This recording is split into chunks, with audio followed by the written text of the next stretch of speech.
Eu estou recebendo aqui hoje minha querida professora, amiga Rízia. Tudo bem, Rízia? Tudo bem. Obrigada mais uma vez pelo convite. Terceira vez, né? Prazer todo nosso para nós. E essa moça é especialista em inglês agro.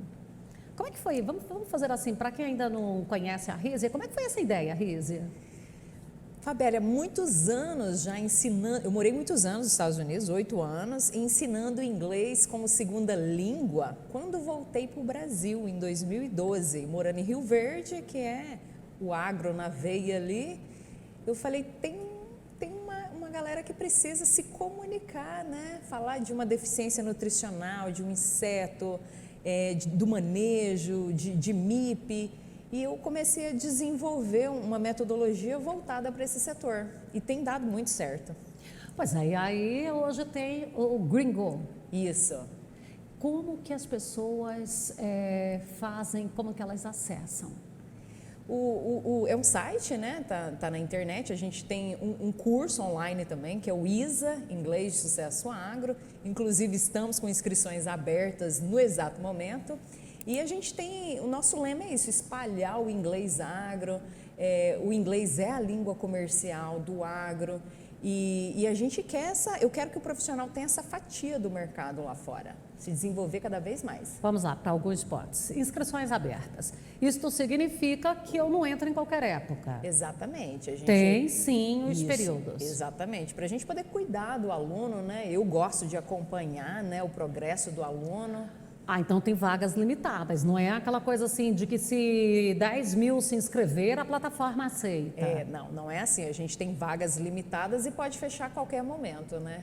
Justamente para poder cuidar do profissional e a gente está na internet, não é só digitar green de verde, green, G-O, Gringo, foi uma brincadeira que eu fiz com o nome na época. E aí vem um monte, né? Porque é o gringo. Aí, e ainda tem o Verde Goiás, que a gente ainda pode puxar para o nosso Goiás, né? Exatamente, sucesso no campo. Então, esse relacionamento, porque às vezes a gente acha que esse negócio é lá na internet, é muito distante, é muito frio, e você falou que tem que cuidar desse aluno.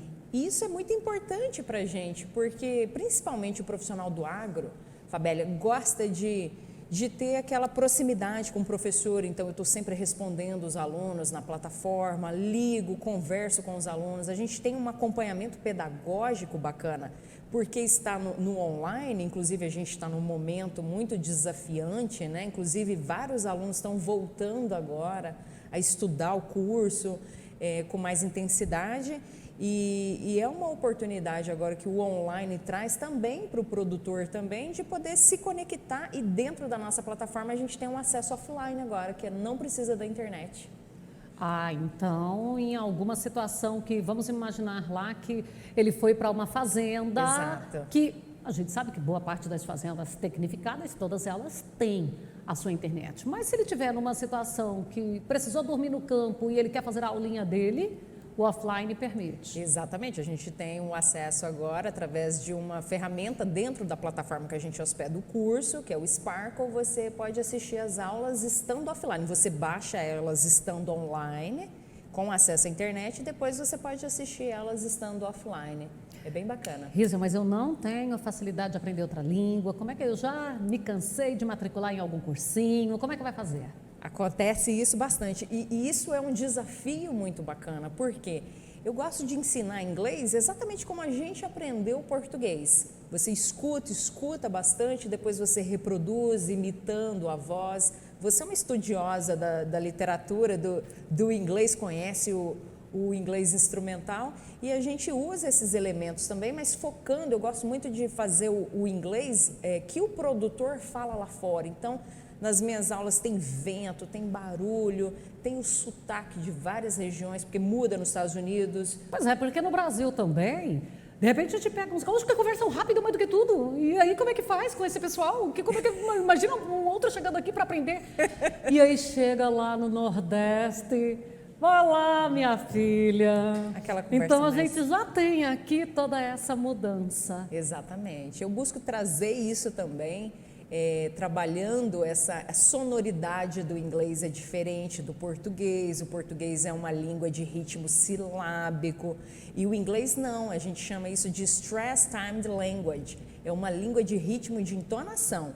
Então quer dizer que em uma palavra, apenas uma sílaba vai estar com a entonação mais forte. Então a gente trabalha, aprender a ouvir, eu ensino a aprender a ouvir o inglês. É um erro muito comum, Fabélia, que acontece. A pessoa vai buscar aprender inglês como você escuta o português. Então, é um erro muito comum.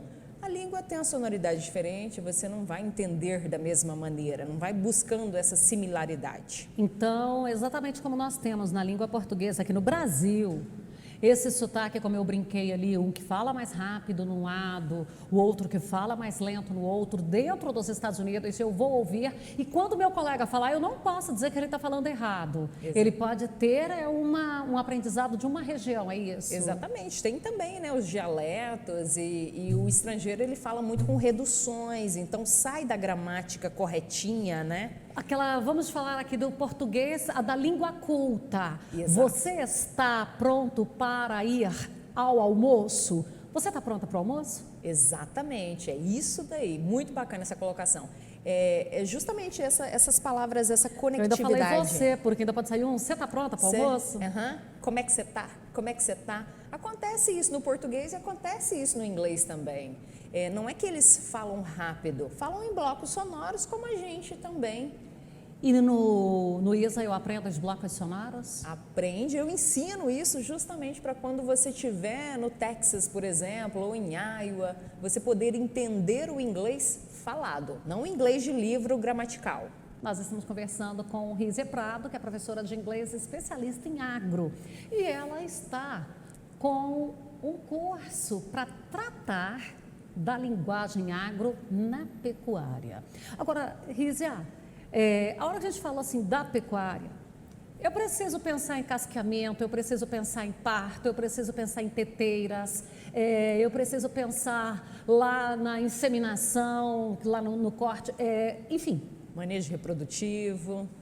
E isso, para eu falar, se eu for buscar manejo em inglês, reprodutivo, de repente na hora que eu vou juntar as duas palavras, eu não falo o que eu queria falar.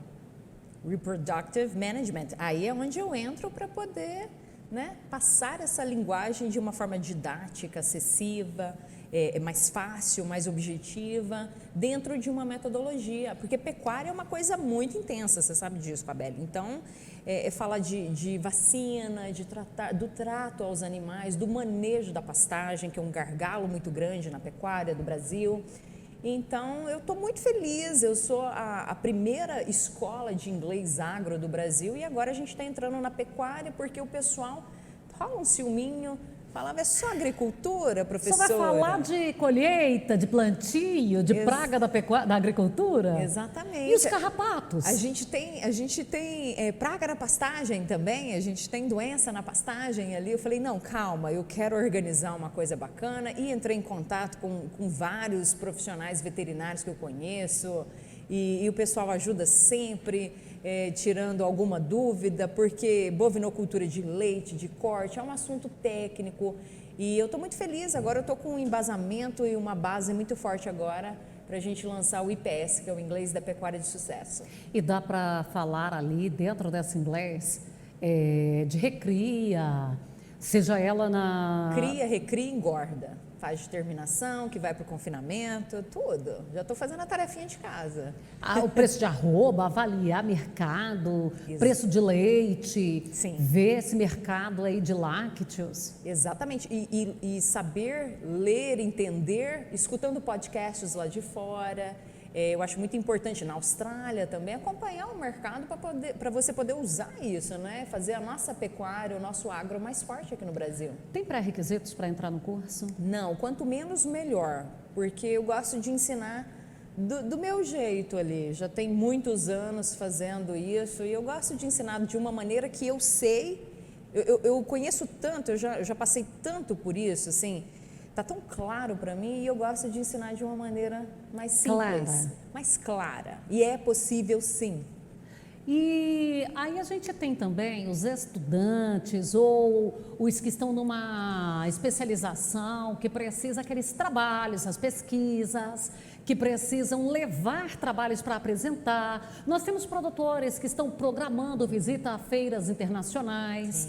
Em quanto tempo esse pessoal consegue? Vamos imaginar assim, um aluno disciplinado, bem dedicado. O que ele precisa dedicar? Isso é uma coisa muito bacana, porque eu falo isso, Fabélia, não é milagre, é método. Tem que ter consistência. O difícil é fazer o fácil. O que é fazer o fácil? É estar ali todo dia, consistente, 30 minutos, treinando o ouvido. E então, 6 meses... Gente, é difícil mesmo. 6 meses é um período bacana que você consegue se desenvolver estudando todo dia, inclusive sábado e domingo, que não é um problema para quem está no agro, né? Que a gente não tem Não, pessoal, no agro a gente feriado. não tem. A gente não tem feriado.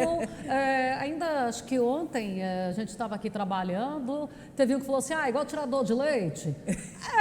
Porque antigamente o tirador de leite ainda tinha Sexta-feira Santa. Hoje, para cuidar do Uber e das vacas, nem a Sexta-feira Santa não pode ser preservada, porque tem que tirar o leite. Ele pode até não comercializar, mas esse leite precisa ser retirado. E aí eu posso falar de mastite, eu posso falar de doenças infecciosas, de tristezinha bovina, eu posso falar de tudo? Sim, todas. Eu gosto de abordar todas as doenças e situações que a gente tem ali, dentro da porteira e fora da porteira também, porque eu gosto de falar de gestão também, acho importante o produtor saber, né? Hoje tratar a fazenda como uma empresa, eu acho isso muito bacana e eu gosto de trazer o inglês para isso. Você sabe que eu sou uma estudiosa ali do agro e essa paixão é o que move a gente. Você falar em estudiosa do agro, é bom que a gente frise isso, porque você vai, né, lá no curral, você vai lá no pasto, tira no leite, para você conversar e trazer isso para a aula. Exatamente, saber a realidade, né? O que acontece ali de fato. Eu saio do tradicional e vou viver ali, tá na pele do meu aluno, do produtor. Eu acho que é isso que move a gente, né? Nós estamos tantos anos aqui, né, no agro. Aquele coxo para saber as condições sanitárias do alimento que está ali, se limpou, se não limpou. Suplementação animal, tudo isso é muito importante. Água oferecida. Isso, tudo, sistema de manejo do coxo, isso é fazer fundamental. um pastejo rotacionado. Isso. Tudo está na... Tudo isso está na programação ali para poder ensinar a falar numa apresentação de trabalho. A gente nem combinou nada, você está falando a grade e o conteúdo todinho do meu curso. É que eu estou testando para ver se ela realmente está ligada. Manejo rotacionado, diferido, tudo. E falar isso em inglês. E eu trago esses elementos todos em diálogos ali com o produtor. Como é que o profissional chegaria e conversaria com o produtor para ver o que está acontecendo, como é que está o sistema de manejo dele, what's going on here. Então, eu costumo trazer isso com o sotaque de várias regiões dos Estados Unidos. Eu estou muito feliz. Você também, agora isso aqui para a gente registrar, você também tem parceiros lá fora, né, nos Estados Unidos, produtores rurais. Produtores rurais, que agrônomos, deixam ali os recados, que fazem apresentações também, né? Veterinários, eu trago eles para dentro do curso, inclusive eu falo, filma, entra dentro do barracão, lá entra na máquina, na máquina, na colhedora e filma pra gente, fazer uma entrega de DDG, né, do grão seco, né, por destilação, numa usina de etanol. Eles fazem isso com tanto amor e eu trago isso para o inglês de verdade, do dia a dia. Então é a prática do agro sendo convertida do português para o inglês. Exatamente. É a língua comercial do agro, não tem como fugir disso, né, Não, Fabélia? é a segunda língua, a segunda língua que a gente está falando, porque a nossa primeira... Para a gente ficar cada vez mais competitivo, porque o Brasil é incrível e o profissional brasileiro, ele faz milagre ali, eles ficam impressionados como é que a gente trabalha com esses gargalos que a gente tem de ferrovia e como é que a gente faz esse escoamento E eles ficam impressionados com isso. Então, eles admiram o profissional brasileiro. Bom, nosso tempo está esgotado. Contato aí para quem tiver alguma dúvida ainda que não deu para a gente falar aqui. Só digitar no Google, Gringo Rízia Prado, que eu tô lá nas redes sociais, minha equipe está lá para te atender também, no Instagram também, a gente está aí sempre. Precisando é só me chamar.